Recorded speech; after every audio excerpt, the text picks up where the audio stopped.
भारत माता की जय। घर में घुसकर मारा है, कब्र तुम्हारी खोदी है। सुन ले बेटा पाकिस्तान, बाप तुम्हारा मोदी है।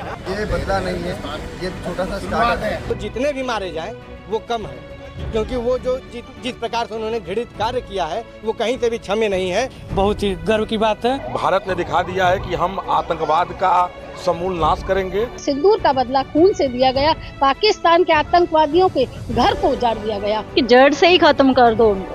आतंकवाद का तो पूरे विश्व से ही खात्मा होनी बहुत जरूरी है और वहाँ के आम नागरिकों को न ठेस पहुँचा करके आतंकवाद पर ही परास्त किया, ये सबसे अच्छी चीज है। इन्फिल्ट्रेशन इस तरीके से बर्दाश्त तो नहीं करा जाएगा and will take actions opposing it. ऐसा मुझे भी लगता है कि भारत अपना डिफेंस अच्छे से और मेंटेन कर पा रहा है, तो एक अच्छी इमेज बन पा रही है कि यस हम लोग अपने आप को डिफेंड कर सकते हैं टेररिस्ट के अगेंस्ट। अटैक जो आज रात हुआ है उसके बाद आई फील कि एक वर्ल्ड में एक मैसेज जाएगा कि India will stand against terror. और हम तो चाहते हैं कि इसी लहर में पीओके को भी वापस ले ले हिंदुस्तान। हमें बेइंतहा खुशी है कल जो भारतीय सेना द्वारा जो कार्रवाई की गई है और दुश्मन के 9 ठिकाने, और ये 9 ठिकाने कोई आम जनता के ठिकाने नहीं थे या पाकिस्तानी कोई आर्मी के कोई ठिकाने नहीं थे। ये जितने 9 ठिकाने ये सारे आतंकी ठिकाने थे जिसे निश्तो नाबूद कर दिया गया।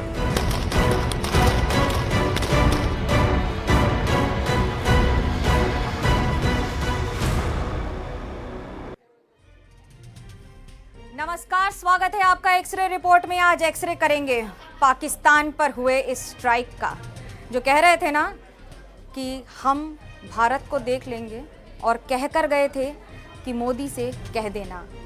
आज भारत ने पाकिस्तान को बिना कुछ कहे, बिना कुछ बोले, बिना कुछ लिखे बता दिया, सिखा दिया, जता दिया कि हमसे टकराओगे तो चूर चूर हो जाओगे। पिक्चर अभी बाकी है मेरे दोस्त, क्योंकि ये बात हर बार की है, हर बार की यही है कहानी। हर एयर स्ट्राइक के बाद पाकिस्तान मांगे पानी। पाकिस्तान को ये ज्ञात रहे, ये पता रहे कि जो पहले हुआ है वो अब भी हुआ है, जो अभी हुआ है वो आगे ज़रूरत पड़ी तो फिर हो सकता है, और ज़रूरत पड़ने पर बार बार हो सकता है। ये स्ट्राइक सिर्फ इस बात की नहीं है कि जो कहा गया था कि आतंकवाद जहां पनप रहा है उसे किस तरह से एक रियासत के तौर पर पनपने दिया गया है, लेकिन उसे निस्तो नाबूद करने के लिए आतंकियों को और उनके ठिकानों को मिट्टी में मिला दिया गया है। आज 7 मई की तारीख ऐसी तारीख है जो सुनहरे अक्षरों में भारत के इतिहास में लिखी जाएगी। एक ऐसी तारीख जिसे भारत हर रंग में देखना चाहेगा, लेकिन तिरंगे में उसे लिपटा के रखेगा, क्योंकि ये एक ऐसी शौर्य गाथा है जो आज मैं आपको एक्सरे रिपोर्ट में समझाऊंगी। ये बताऊंगी कि क्यों ये है इतनी बड़ी बात और कैसे ये है कितनी बड़ी बात। कितना ज़रूरी है ये जानना कि आखिरकार पाकिस्तान ने जो किया है उसे उसका हिसाब चुकाना होगा। पाकिस्तान जब जब इतिहास के पन्नों को पलटेगा तो उसे 7 मई की तारीख से डर लगेगा। आतंकियों को पालना पोषना वो छोड़ेगा नहीं, कभी नहीं, लेकिन ये ज़रूर कहेंगे वो जब जब फन उठाएगा और कोशिश करेगा तो भारत हर बार उसे ऐसे ही करारा जवाब देगा। 7 मई का दिन भारत के लिए ऐतिहासिक और शौर्य से भरा दिन रहा। 15 दिन में भारत ने पहलगाम का बदला लिया। 22 अप्रैल को पाकिस्तानी आतंकियों ने 26 लोगों की हत्या करके कहा था मोदी को बता देना, तो हिंदुस्तान ने भी 7 मई की आधी रात को पाकिस्तान को बता दिया, और पाकिस्तान ने 7 आतंकी अड्डों को, वहाँ के चल रहे अड्डों को, वहाँ के आतंक से भरे अड्डों को मिट्टी में मिला दिया। आज के इस शो में मैं पाकिस्तान पर भारत ने जितने भी स्ट्राइक किए उसकी एक्सरे रिपोर्ट निकालूंगी। मैं आपको बताऊंगी कि कैसे हिंदुस्तान के बढ़ते कद का असर हर बार पाकिस्तान पर होने वाले हर स्ट्राइक पर पड़ रहा है।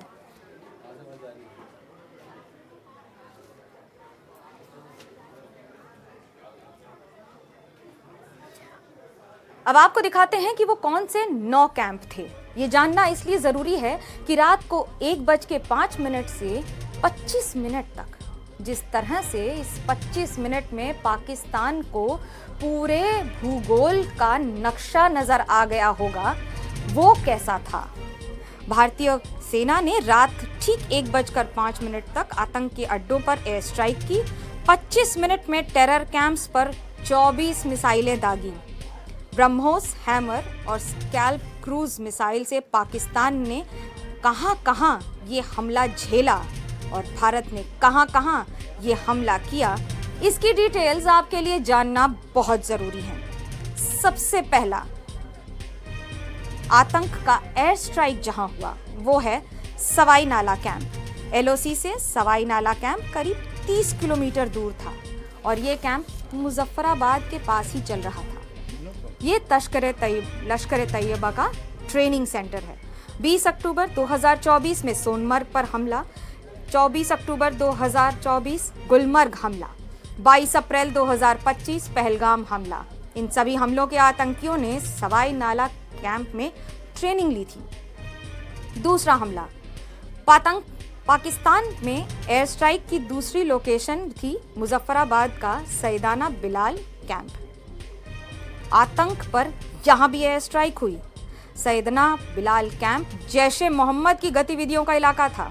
हथियार, विस्फोटक और आतंकियों का ट्रेनिंग वाला ठिकाना। एयर स्ट्राइक की तीसरी लोकेशन थी कोटली कैंप। आतंक पर एयर स्ट्राइक यहां हुआ, कैंप कोटली, गुलपुर। ये आतंकी कैंप एलओसी से 30 किलोमीटर दूर चल रहा था। लश्कर तैयबा का बेस कैंप था। राजौरी, पुंछ में सक्रिय इतने सारे आतंकियों का यही ट्रेनिंग सेंटर रहा है। 20 अप्रैल 2023 पुंछ में हमले की साजिश का ठिकाना यही था। 9 जून 2024 तीर्थयात्रियों की बस पर हमला तो आपको याद होगा ना, उसका भी साजिश का ठिकाना यही था। आतंक का एयर स्ट्राइक का अगला कैंप बरनाला कैंप, भीमबर के पास। भारतीय सेना ने चौथा हमला बरनाला कैंप पर किया। ये एलओसी से 9 किलोमीटर दूर चल रहा था। हथियार, हैंडलिंग, आईईडी, घने जंगल, बचने का ठिकाना, ट्रेनिंग सेंटर, ये सारी ट्रेनिंग्स यहीं होती थी। आतंक पर एक और air strike Abbas camp Kotli में। हमले की 5वीं जगह थी। कोटली का अब्बास कैंप ये एलओसी से 13 किलोमीटर दूर है और लश्कर तैयबा का फिदाइन यहीं तैयार होता है। ये उसका सेंटर है। आतंक पर एयर स्ट्राइक का मैप नंबर 6 सर्जल कैंप, सियालकोट में। भारतीय सेना ने छठा हमला सियालकोट में चल रहे सर्जल कैंप पर किया।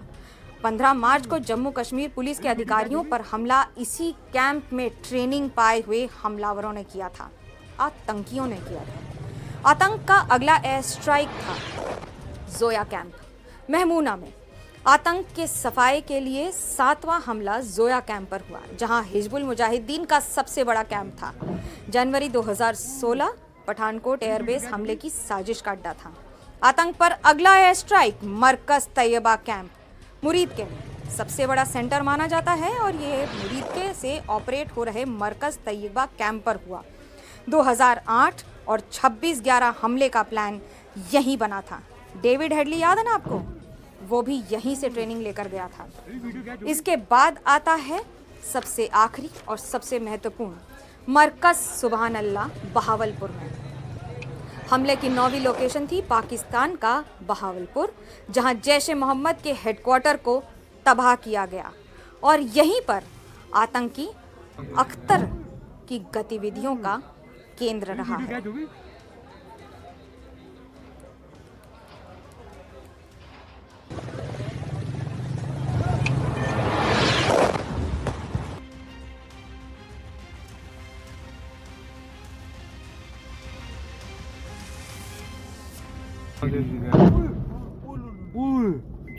अभी वीडियो क्या जो भी। भारत के प्रधानमंत्री नरेंद्र मोदी ने कहा था, आतंक और आतंकवादियों को मिट्टी में मिला दूंगा।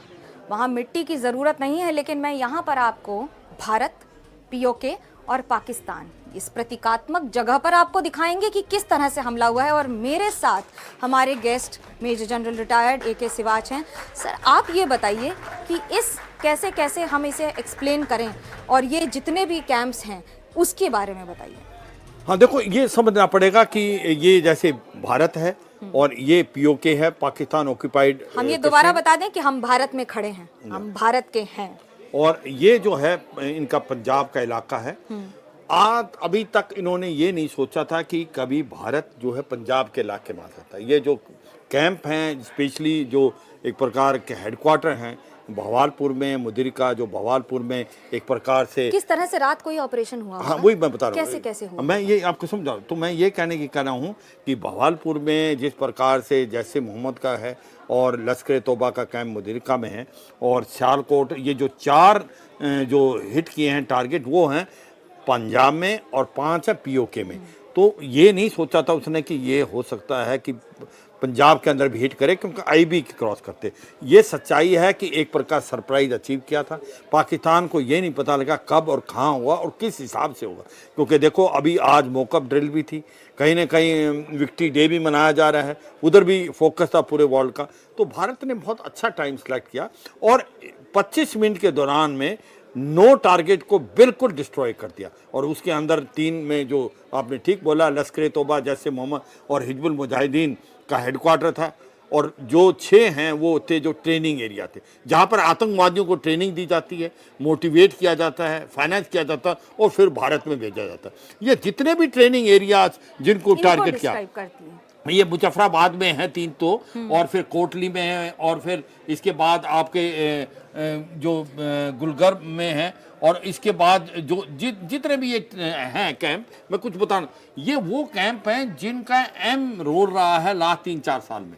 जो आतंकवादी पाले जाते हैं, जो भी हमले भी हुए हैं जम्मू एंड कश्मीर में, ये यहीं ट्रेन होते हैं। और इसमें से जो मुजफ्फराबाद है, इसमें एक फिदायन भी ट्रेन होते हैं। जो फिदायन की ट्रेनिंग है एक, वो बहुत ज़्यादा एक प्रकार आपको हाई ट्रेनिंग होती है नॉर्मल ट्रेनिंग के बाद। तो ये सच्चाई है कि इन जो क्या ये डर रहता है टारगेट मिस हो जाएगा, कि हमें पता हमने टारगेट लॉक कर लिया है, इस बार तो ठोक देंगे? बिल्कुल, देखो ये सच्चाई है कि 100% टारगेट हिट होगा, इसमें कोई शक नहीं। टारगेट सबसे अच्छी बात है, टारगेट सेलेक्ट किए वो जो कि आज की तारीख में ज़रूरी हैं, क्योंकि ये आतंकवाद को बना रहे थे, फाइनेंस कर रहे थे। और दूसरा जो है हमने सरप्राइज अचीव किया। तीसरा जो आप कह रहे हो कि क्या हमने जो अपने एक प्रकार से टारगेट एनालिसिस करके हमने उनके लिए हथियार सेलेक्ट किए। हमने स्कैल्प मिसाइल की, जो स्कैल्प मिसाइल है वो राफेल में है, और वो जो है उसके 600 किलोमीटर 500 से 600 किलोमीटर उसकी रेंज है एयर टू ग्राउंड। तो उसको आपको आईबी और एलसी क्रॉस करने की जरूरत नहीं है, भारत के अंदर से ही घुस के हमने उनको बर्बाद किया। हमने ब्रह्मोस का भी इस्तेमाल किया है, हमने ड्रोन्स का भी इस्तेमाल किया।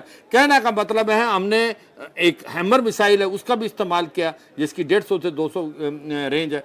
हमने 25 मिनट के दौरान में जो 9 टारगेट हैं उनको बिल्कुल डिस्ट्रॉय कर दिया, जिसके अंदर 3 जो थे वो इनके हेडक्वार्टर थे, लश्कर तोबा जैसे मोहम्मद और हिजबुल मुजाहिदीन की तो तस्वीर भी सुभान अल्लाह थी। बिल्कुल थी, उसकी तो तस्वीर भी सुभान अल्लाह थी, एकदम देखने लायक, ऊपर से लेके नीचे तक इमारत में इतना बड़ा बिल्कुल, उसमें कुछ नहीं बचा। और ये सच्चाई है, जैसे मोहम्मद का जो कैंप था जिस प्रकार से भावलपुर में वो डिस्ट्रॉय हुआ, आप देखो जो मसूद अजहर था वो कह रहा था कि मैं भी इसके साथ मर जाता। तो एक प्रकार सब घबराहट थी। इन सब को आतंकवादी के जितने भी अड्डे थे उनको डिस्ट्रॉय किया गया, और आने वाले समय में इनको बहुत टाइम लगेगा दोबारा रिवाइव करने में। ये सच है। इसका मतलब आपने किसी हालात में जो लश्कर तौबा और जैसे मोहम्मद और हिजबुल मुजाहिदीन की कमर तोड़ दी है पीओके में। ये बहुत बड़ी बात है, कमर तोड़ दी है, और ऐसी तोड़ी है कि कई वर्षों तक, सदियों तक याद रहेगी। वो याद है ना कि प्रधानमंत्री नरेंद्र मोदी ने 2019 में, 16 में, 25 में जो कहा वो किया। क्या कहा और क्या किया ये आपको बताते हैं। अब ये कहते हैं ये तो चुनाव वाला खेल है। जब सर्जिकल स्ट्राइक हमने पहली बार की तब कहां चुनाव था भाई? ये हमारा सिद्धांत है, हम घर में घुस के मारेंगे।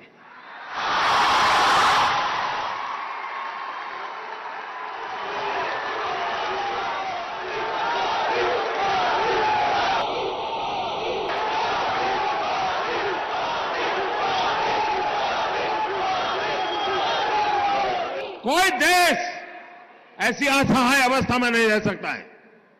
40 साल से आतंकवाद हिंदुस्तान के सीनों में गोलियां दाग रहा है जी।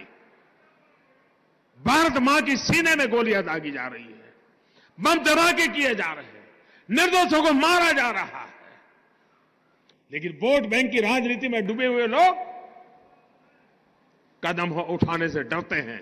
मुझे सत्ता की कुर्सी की परवाह नहीं है, मुझे चिंता मेरे देश की। जब जब आतंक ने फन उठाया है, भारत ने उसे कुचल दिया है। दिलचस्प यह है कि हर बार आतंक का फन पाकिस्तान ने उठाया है और हर बार उस आतंक के फन को भारत ने एक के बाद एक स्ट्राइक करके कुचला है। क्यों करना पड़ता है ये? क्यों नहीं पाकिस्तान सुधर जाता है? पाकिस्तान को ये बखूबी पता है कि वो सुधरेगा नहीं, लेकिन भारत है जो छेड़ोगे तो छोड़ेगा नहीं। देखिए ये रिपोर्ट।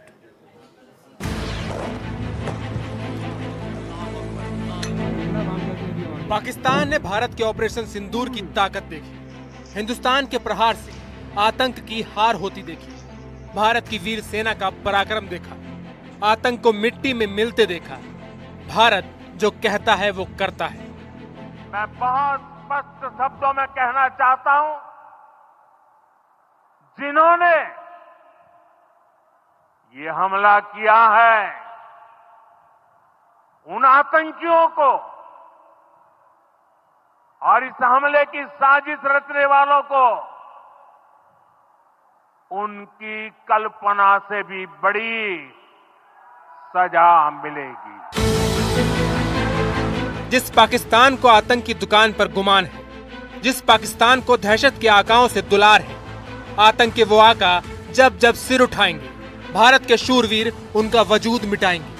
पाकिस्तान को भारत घर में घुसकर मारेगा, जरूर मारेगा। 18 सितंबर 2016 उरी अटैक। 8 साल पहले बात 18 दिसंबर 2016 की, दिन गुरुवार का था। आतंकवादियों ने उरी सेक्टर में भारतीय सेना के कैंप पर हमला किया। हमले में 19 जवान शहीद हुए। भारतीय सेना ने धैर्य से काम लिया, पाकिस्तान को घर में घुसकर मारने का प्रण लिया। 29 सितंबर 2016 आतंक पर सर्जिकल स्ट्राइक। उरी अटैक के ठीक 11 दिन बाद 29 सितंबर 2016 पाकिस्तान के कब्जे वाले कश्मीर में भारतीय सेना के पैरा स्पेशल फोर्सेस कमांडोज ने 7 आतंकी ठिकानों पर सर्जिकल स्ट्राइक की। यह स्ट्राइक रात को अंधेरे में उस समय की गई थी जब आतंकी अपने कैंपों में सो रहे थे। उन्हें उठने, जागने और भागने का मौका नहीं मिला।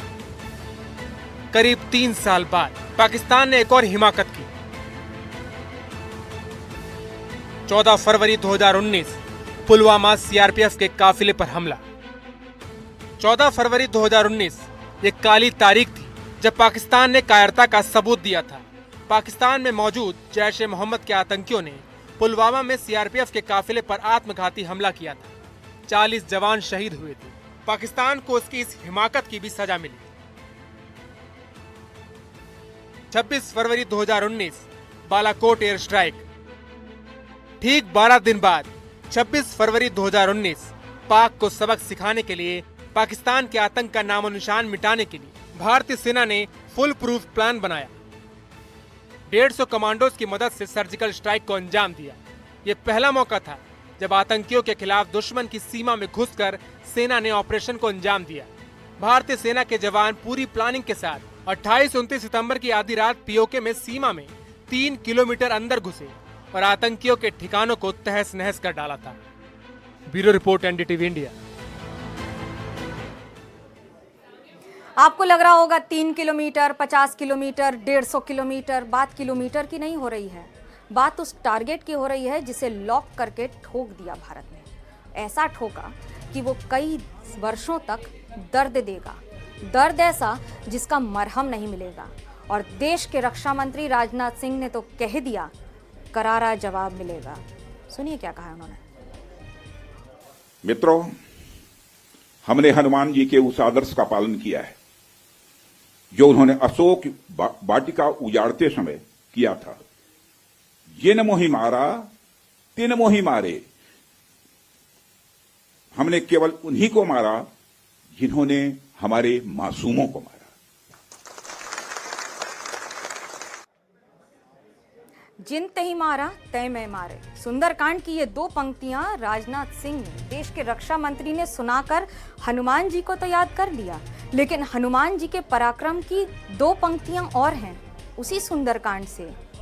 जस जस सुरसा बदन बढ़ावा, तासु दून कपि रूप दिखावा। इसका मतलब कि जैसे जैसे आतंकवाद ने अपना साइज बड़ा किया है, अपने आतंक का घेरा बड़ा किया है, वैसे ही भारत ने भी 16, 2019 और 2025 में अपने आतंक के जवाब को दुगना किया है। ये ताकत भारत की है। ये ताकत सिर्फ देश के प्रधानमंत्री के कह देने से नहीं हो जाती है कि मैं आतंक को मिट्टी में मिला दूंगा। वो मिट्टी ऐसी नहीं दिखती है जो आपको हम पीओके और भारत के मॉडल में दिखा रहे हैं, लेकिन वो मिट्टी आज ज़रूर थोड़ी गीली है, क्योंकि वहाँ पर भारत के इतिहास द्वारा लिखे गए वो अंश अंकित हो गए हैं। फिलहाल कल और आज की रात में अंतर ये है कि आज पूरा भारत थोड़ी सी मुस्कुराहट और थोड़े से हिसाब के साथ, थोड़े से ऑपरेशन सिंदूर के जहन में शांति के साथ सोएगा। फिलहाल मेरा आज आपके साथ अपॉइंटमेंट यहीं तक। कल रात को 10 बजे एक्सरे रिपोर्ट में फिर मुलाकात होगी, फिर बताएंगे क्या हो रहा है देश और दुनिया में। तब तक के लिए शुभ रात्रि।